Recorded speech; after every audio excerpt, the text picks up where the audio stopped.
ওই বেটা দেখ আমার গার্লফ্রেন্ড কত সুন্দর। এবারে আমার প্রেমিকাটা দেখ খুব সুন্দর। কিরে বেটা তোর গার্লফ্রেন্ড দেখা? এবারে তোরটা দেখা দেখাই নাকি এবারে কমবে যাইবো, আমরা কি দেখাইছি না দেখা তোরটা?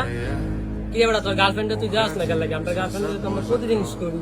কিরে বেটা দেয়া দেয়াইলে সমস্যা কি? কি রে বেটা, তাহলে কি তুই তোর গার্লফ্রেন্ডে ভালোবাসিস না?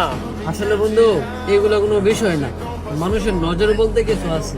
কিরে বেটা তুই কোনো আদিম যুগে পড়ে রয়েছে, মানুষের নজর বলতে কিছু আছে? আরে বেটা এখন তো এগুলো আমি বিশ্বাস করি না, মানুষের নজর বলতে কিছু আছে নাকি? শোন ভাই কি বলি ধরে, এই অন্ধবিশ্বাস জাদুটনা আমি ওগুলো বিশ্বাস করতাম না, কিংবা এখনো করি না, কিন্তু মানুষের নজর বলতে কিছু হয়, আর মানুষের যে নজর ওইটা লাইগে ওইটা। শোন ভাই এসব জিনিস লুকা রাখাই ভালো, কারণ মানুষের নজর যখন লাগে তখন সব বরবাদ করে দেয়। লোকেরা বলে দেখাও, আমি বলি লুকিয়ে রাখো, কারণ এই দুনিয়ার নজর যখন লাগে তখন সাজানো সংসারও ধ্বংস হয়ে যায়। ভালোবাসুন তবে একটু আড়ালে।